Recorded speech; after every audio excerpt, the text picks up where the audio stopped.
Hey yo, welcome back. Hope you're as excited to see this mod as I am to put this thing together. It's the first time I have adapted the Cadillac ATS-V Brembo caliper to a C5 Corvette. And frankly, it's a really good alternative. Well, I got the rotor off of here. Let's just talk about this a little bit.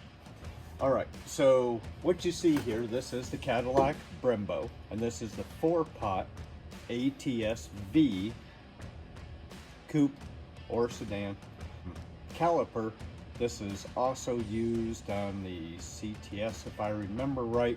Your driver's side is a part number 84089034, and if you know anything about General Motors, your passenger side is going to be 35.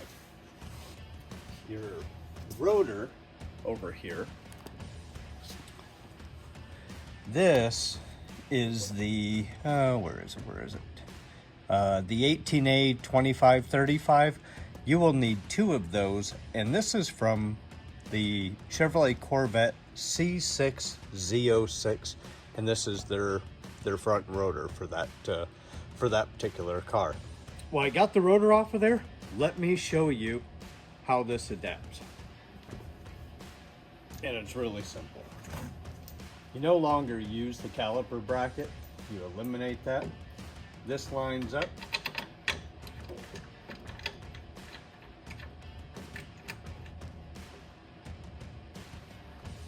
Threads in from the back side. Now, you are going to need some M14 flat washers. You're going to need those here because you're going to have to get this caliper perfectly centered with the rotor so that it works and operates properly. Now that you see how that goes, I've explained the washers. There is a little bit of relieving that you have to do, and I'm going to show you right where that gets done. You're going to put all the lug nuts on. You're going to tighten down your rotor until it is sitting flat against the face of the hub. Snug those down real good so that you don't have any slop in it.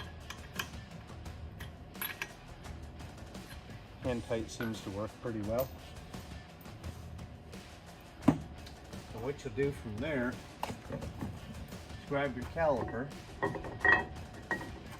line it up on the back side, feed the bolt through. What I'm trying to do is put both of the bolts in so that the caliper actually sits where it's going to, so you don't have any rocking here and there. And I'll show you why. That's all sitting in place, but right here, the caliper and the rotor are making contact. I have myself a paint pen. I'm going to get myself a good little stripe of paint going across here.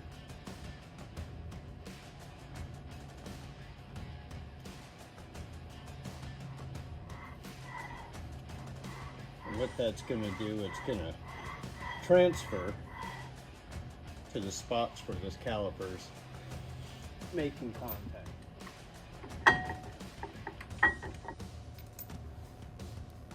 And you're going to see on the inside, that's going to be the, let's just get over to the bench. I'm going to show you how we start to relieve the caliper. What I found works the absolute best is the Durablocks. These are my wet and dry sanding blocks. This is the model AF4400. This is part of a whole kit, all different sorts of shapes and sizes, but check this out. It's almost a perfect fit. And on its edge, does really nice detail work. So, going to be using the Durablocks. It's an 80 grit. I guess it doesn't really matter what brand that you use. I use a lot of Hook It. Basically means Velcro if you don't know what Hook It is. That way it just Velcros right to it.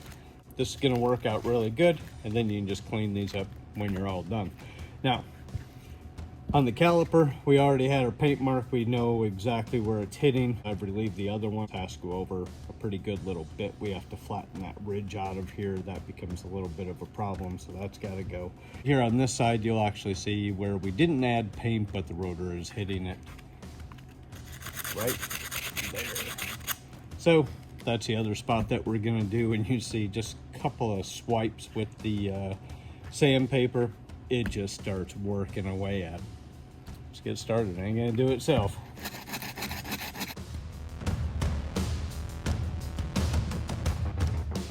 I've been sanding at this one for about an hour. I'm using my sanding block that I described earlier, and then I'm also rolling up a piece of 80 grit. 80 grit's pretty stiff, and it makes a nice little cylinder so that you can get in there and start to work on those edges.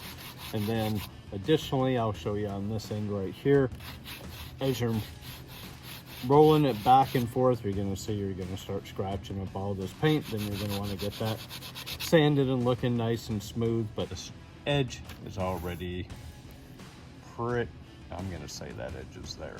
That one's looking real good. This one's still got a pretty good little ways to go.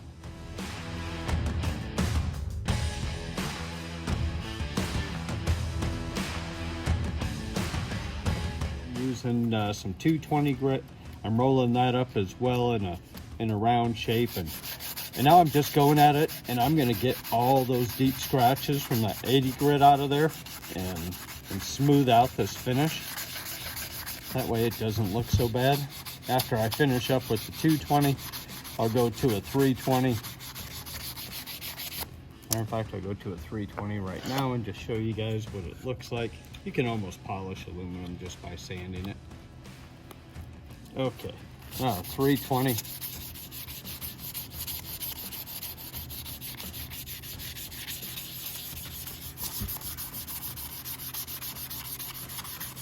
And you'll see that the 320 really starts to smooth it out, make it look nice, and you can just keep going. You can go 400, you can go 600, 800, you go as high as you want to, depending on how shiny you want them to be.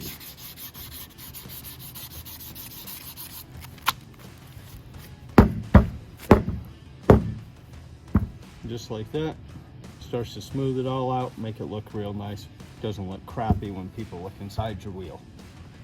I've spent another hour and a half, maybe two over on this side. Both sides are relieved. I've test fit these numerous times. Yeah, you guys can only see me put the caliper on so many times, but put it on over and over again, spun it, made sure it was clearing, and I think I've got it. I'm gonna give it one last test fit and we will see. All right, caliper's on there. I've got the bolts in it. It will spin it just like that without hearing any rub. I went ahead and picked up some Powerstop stainless steel brake lines. Guys, you know how I do. I put links to everything down below so that you can pick it up off of Amazon. That's where I picked these up. We're going to be doing all of them around the car. Less likely to break, less likely to dry rot, less likely to leak. All right, I can't wait to take this thing out on the road and give it its first test drive with those brakes on there. Just awesome. If you like this video, if you've been following this series on the Corvette, give us a thumbs up, subscribe to the channel. We've been doing really well. We're just about to approach that, I think the 700 mark now. So give a brother a hand, would you? Thanks for tuning in. We'll see you on the next one.